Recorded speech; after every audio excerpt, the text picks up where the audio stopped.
Hi ചെങ്കളെ, എല്ലാവർക്കും മേഫ് വ്ലോഗിൻ്റെ പുതിയൊരു വീഡിയോയിലേക്ക് സ്വാഗതം. ഇന്നത്തെ സ്പെഷ്യൽ ഉണ്ടല്ലോ, ഇന്ന് വരെ ആരും ചെയ്യാത്ത രീതിയിൽ ദോശയുടെയും ഇഡ്ഡലിയുടെയും ചൂട് ചോറിൻ്റെയും ബ്രേക്ക്ഫാസ്റ്റിൻ്റെയൊക്കെ കഴിക്കാൻ പറ്റിയ കേരള സ്റ്റൈലിലുള്ള സാമ്പാറാണ്.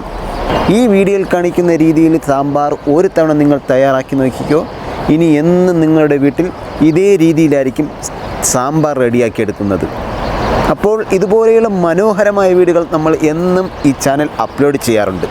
അതിൻ്റെ നോട്ടിഫിക്കേഷൻ നിങ്ങളുടെ ഫോണിൽ കറക്റ്റായിട്ട് കിട്ടുവാൻ വേണ്ടി ആ മുകളിൽ കാണുന്ന ഫോളോ ബട്ടൺ ഒന്ന് പ്രസ് ചെയ്ത് വെച്ചിരിക്കണേ. അപ്പോൾ നമുക്ക് ആ സ്പെഷ്യലായിട്ടുള്ള ആ കേരള സ്റ്റൈലിലുള്ള സാമ്പാർ എങ്ങനെയാണ് തയ്യാറാക്കുന്നതെന്ന് വീഡിയോയിലൂടെ കണ്ടിട്ട് വരാം.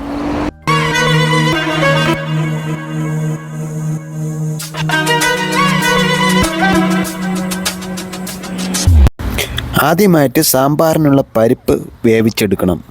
5 ലിറ്റർ പ്രഷർ കുക്കറിൽ അരക്കപ്പ് തോരൻ പരിപ്പ് കഴുകി വൃത്തിയാക്കി എടുത്തിട്ടുണ്ട്. ഇനി ഇതിലേക്ക് 1 ടീസ്പൂൺ മഞ്ഞൾപ്പൊടി, 1 ടീസ്പൂൺ ഉപ്പ്. ഇനി ഇതിലേക്ക് 4 കപ്പ് വെള്ളം, അതായത് 1 ലിറ്റർ. ഇനി കുക്കർ അടച്ച് വെച്ച് ആദ്യത്തെ പിസിൽ വരുന്നത് വരെ ഹൈ ഫ്ലെയിമിൽ വേവിക്കുക. ആദ്യത്തെ പിസിൽ വന്നു കഴിഞ്ഞാൽ പിന്നെ 4 പിസിൽ ലോ ഫ്ലെയിമിൽ വേവിക്കുക. ടോട്ടൽ 5 പിസിൽ വന്നു കഴിഞ്ഞാൽ കുക്കർ ഓഫ് ചെയ്യുക. പിന്നീട് കുക്കറിൻ്റെ പ്രഷർ തനിയെ കുറയുന്നത് വരെ ഏകദേശം 10-15 മിനിറ്റ് വെയിറ്റ് ചെയ്യുക. അങ്ങനെ പരിപ്പൊക്കെ നല്ലപോലെ വെന്ത് കിട്ടിയിട്ടുണ്ട്. ഇനി വീണ്ടും സ്റ്റൗ ഓണാക്കിയതിന് ശേഷം ഇതിലേക്ക് വെജിറ്റബിൾസ് ചേർത്ത് കൊടുക്കണം. വെജിറ്റബിൾ നിങ്ങളുടെ ഇഷ്ടത്തിനനുസരിച്ച് തിരഞ്ഞെടുക്കാവുന്നതാണ്. ആദ്യമായിട്ട് കിഴങ്ങ് വർഗ്ഗത്തിൽപ്പെട്ട ഏതെങ്കിലും ഒന്ന്. ചേനയുണ്ടെങ്കിൽ അതാണ് ഏറ്റവും നല്ലത്.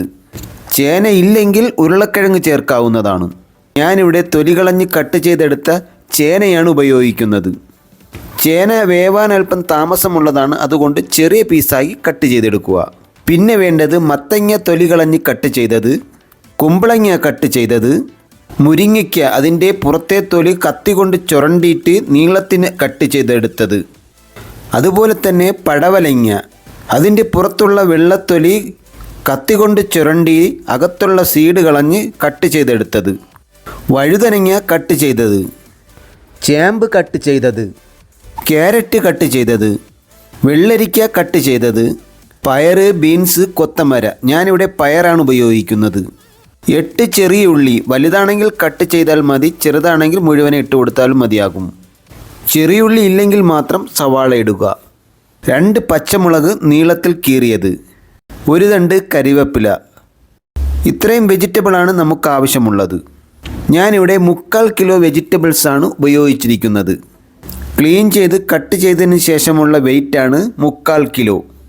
ഇനി ഇതിലേക്ക് 2.5 ടേബിൾ സ്പൂൺ മല്ലിപ്പൊടി, 3/4 ടേബിൾ സ്പൂൺ മുളക് പൊടി, 1.5 ടീസ്പൂൺ കായപ്പൊടി. കായമാണ് സാമ്പാറിൻ്റെ ഏറ്റവും പ്രധാനപ്പെട്ട ഇൻഗ്രീഡിയൻസ്. പെരുങ്കായം, കട്ടക്കായം എന്നറിയപ്പെടുന്ന പൊടിയല്ലാത്ത കായമാണ് ഏറ്റവും നല്ലത്. അതില്ലെങ്കിൽ മാത്രം ഇതുപോലെയുള്ള കായപ്പൊടി ഉപയോഗിക്കുക. ഇനി 1 ടീസ്പൂൺ ഉപ്പും കൂടെ ചേർത്ത്, നിങ്ങൾ പെരുങ്കായമാണ് ഉപയോഗിക്കുന്നതെങ്കിൽ ഇതിൻ്റെ പകുതി അളവിന് ഉപയോഗിച്ചാൽ മതി. എല്ലാം ഒന്ന് ഇളക്കി യോജിപ്പിക്കുക. ഇനി ഇത് അടച്ചു വെച്ച് തിളയ്ക്കുന്നവരെ ഹൈ ഫ്ലെയിമിലും തിളച്ചു കഴിഞ്ഞാൽ മീഡിയം ഫ്ലെയിമിലും വേവിക്കുക.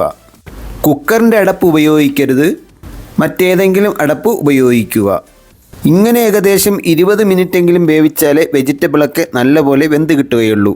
പിന്നീട് വെജിറ്റബിളൊക്കെ അത്യാവശ്യം വെന്ത് കഴിഞ്ഞാൽ പുളി പൊഴിഞ്ഞെടുത്ത വെള്ളം ചേർക്കണം. ഇത് നെല്ലിക്ക വലിപ്പത്തിനുള്ള വാളംപുളി 1/2 കപ്പ് ചെറു ചൂടുവെള്ളത്തിൽ കൈകൊണ്ട് നല്ലപോലെ ഞവിടി ലയിപ്പിച്ച് അരിച്ചെടുത്തതാണ്. അതോടൊപ്പം തന്നെ 1 തക്കാളി കട്ട് ചെയ്തതും. ഇനി നല്ലപോലെ ഒന്ന് ഇളക്കി മിക്സ് ചെയ്തെടുക്കുക. ഈ സമയം ഉപ്പ് കുറവുണ്ടെങ്കിൽ ചേർക്കാവുന്നതാണ്. ഇനി ഇത് ഏകദേശം ഒരു 3-4 മിനിറ്റ് വരെ വേവിക്കുക. അതിനുശേഷം കുറച്ച് മല്ലിയിലയും കൂടെ ചേർത്ത് കൊടുത്ത് ഇളക്കിയെടുക്കുക. മല്ലിയില ഈ സാമ്പാറിന് നല്ലൊരു ഫ്ലേവർ കൊടുക്കും. അധികം വേണ്ട, വളരെ കുറച്ച് മാത്രം മതി. ഇനി തീ ഓഫ് ചെയ്യുക. അതിനുശേഷം കുറച്ച് ഇൻഗ്രീഡിയൻസും കൂടെ ബാക്കിയുണ്ട്. അതിനായി അടുപ്പിൽ വെച്ചൊന്ന് ചൂടാക്കിയെടുത്ത ഒരു പാനിലേക്ക് 3.5 ടേബിൾ സ്പൂൺ വെളിച്ചെണ്ണ ഒഴിച്ചെടുക്കുക.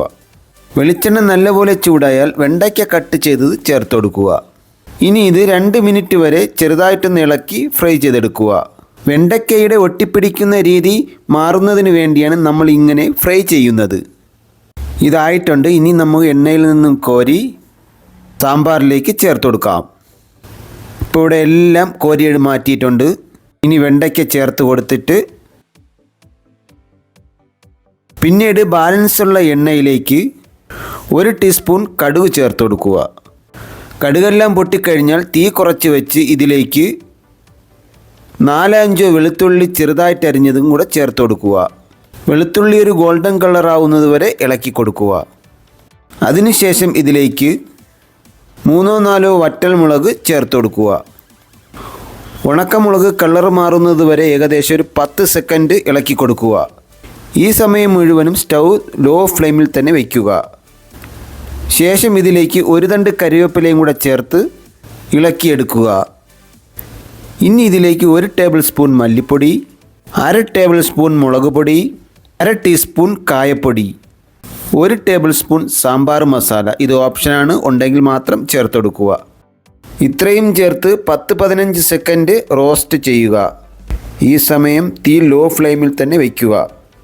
മസാലയൊക്കെ നല്ലപോലെ മൂത്തിട്ടുണ്ട്. ഇനി തയ്യാറാക്കി വെച്ചിരിക്കുന്ന സാമ്പാറിലേക്ക് ചേർക്കുക. എല്ലാം നന്നായിട്ടൊന്ന് ഇളക്കി യോജിപ്പിക്കുക. 15 മിനിറ്റ് വെച്ച് ചൂടെല്ലാം ഒന്ന് കുറഞ്ഞ് അതിൻ്റെ മണവും രുചിയൊക്കെ ഒന്ന് ബാലൻസ് ആവുമ്പോൾ വിളമ്പുന്നതാണ് നല്ലത്.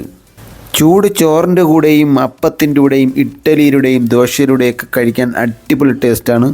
വളരെ സിമ്പിളായിട്ട് നമുക്ക് കുക്കറിൽ തന്നെ ഉണ്ടാക്കിയെടുക്കാനും പറ്റും. ഇതേ രീതിയിൽ ഒരു തവണ നിങ്ങളൊന്ന് സാമ്പാറൊന്ന് പരീക്ഷിച്ച് നോക്കൂ. അടിപൊളി ടേസ്റ്റാണ്. എല്ലാവർക്കും ഇഷ്ടപ്പെടുകയും ചെയ്യും. വളരെ ഈസി ആയിട്ട് തയ്യാറാക്കിയെടുക്കാനും പറ്റും. നമ്മുടെ ചാനൽ ആദ്യമായിട്ടാണ് കാണുന്നതെങ്കിൽ മറന്നുപോകാതെ ഒന്ന് സബ്സ്ക്രൈബ് ചെയ്തൊന്ന് സപ്പോർട്ടും കൂടെ ചെയ്യണേ. ഇതിലും നല്ല കിടുകാച്ചി വീഡിയോയുമായി അടുത്ത ദിവസം കണ്ടുമുട്ടുന്നത് വരെ നിങ്ങളുടെ സ്വന്തം മഫിൻ. Bye bye.